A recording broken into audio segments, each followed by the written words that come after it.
Trailing God really deals with the issues that we have as Christians. As Christians, we all like to think that, we have to do things perfectly. We have to make sure that our lives are in order according to biblical principles. But trailing God tells us that it's okay if you're not perfect. It's okay if you're not 100% a Christian. It's okay if you have flaws. And because of that, I have kind of drawn parallels with people in the Bible who had flaws and yet did very, very significant things in their lives. The book is meant to help people understand that God loves us, regardless of all of our flaws, regardless of all the situations that we fall in, regardless of things that we have done in our past, regardless of issues that we tend to have on a daily basis that we have to circumvent our lives around. There are things in the book that would help everybody in every situation. Well, training God didn't come from me. I actually thought I would call the book Beauty for Ashes because I thought, the book is about giving us beauty for all the ashes that we present to the Lord. But God now told me, no, use trailing God. And I had to ask, I said to him, why trailing God? I didn't even understand the full meaning of trailing. So I had to go into the dictionary to actually see what that meant. And trailing means having to be pulled along, having to be taken along to get to a particular destination.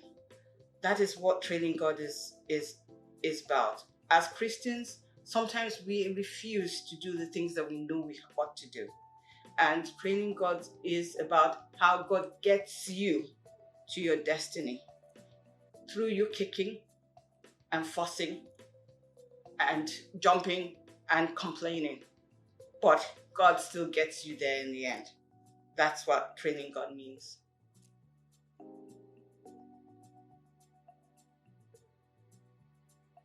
To be honest with you, I didn't want to write the book. I mean, I'm not someone, I've written in the past. I've written things from here and there, things that I enjoy to write about. But writing a Christian book is not something that came to me at all. It wasn't even anything that was in my radar, to be honest with you. But every time a friend of mine comes to me and talks to me about things along Christianity, I would say what I feel from the depths of my heart. And they would look at me and say, how come you're not writing? How come you're not writing something for people to read? And I'm like, oh my God, who wants to listen to me? But this kept on happening. And in January 2020, I went on a tour to Israel with a group of Christian friends. And while I was there was such an explosion in my life of who God was in every way, in every manner, that I felt I had no choice.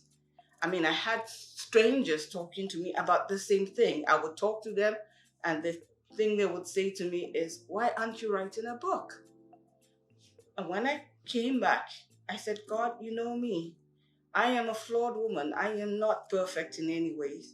If you're going to have me write this book, you have to tell me precisely what it is you want me to say to your people. I have no words. You pick the topic, you pick the information, and you give it to me. All I will do is be your scribe and write it down. And that's what I've done.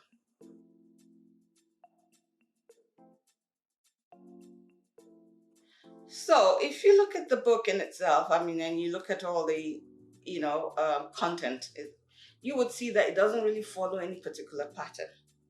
That was because the topics came from God. I would wake up in the morning and say, okay, fine, Lord, this is Sunday. What are we writing about? And he would say, we're writing about Esther. And I would say, okay, fine, we're writing about Esther. And I would sit down and I would bring out my Bible, and he would direct me to passages and verses in the book of Esther that he would want me to write about. and then explore it by giving me the thoughts behind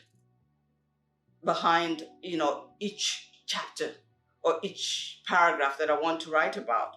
And it was, for me, I would say to you that it was me learning as well.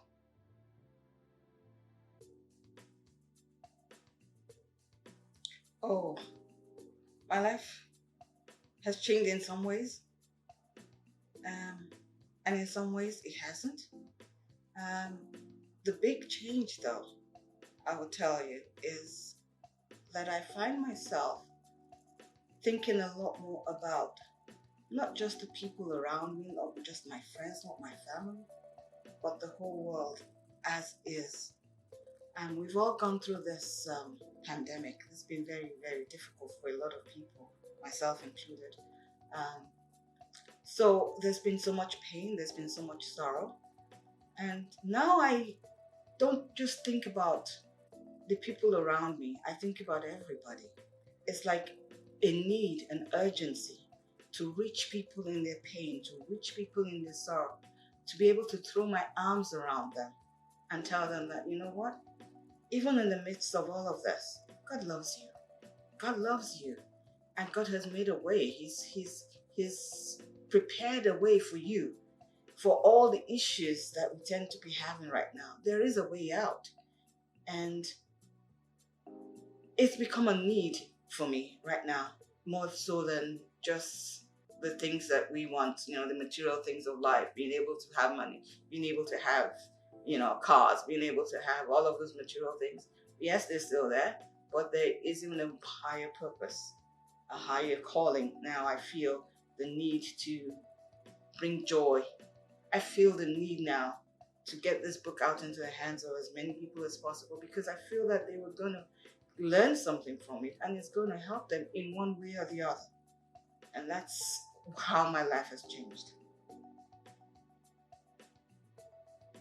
The topics in the book deals with everybody's issues.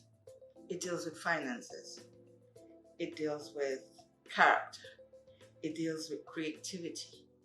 It deals with God's passion. It deals with end times.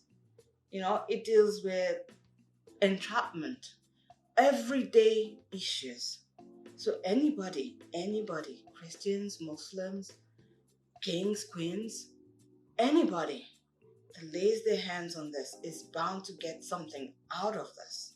So this book is for everybody.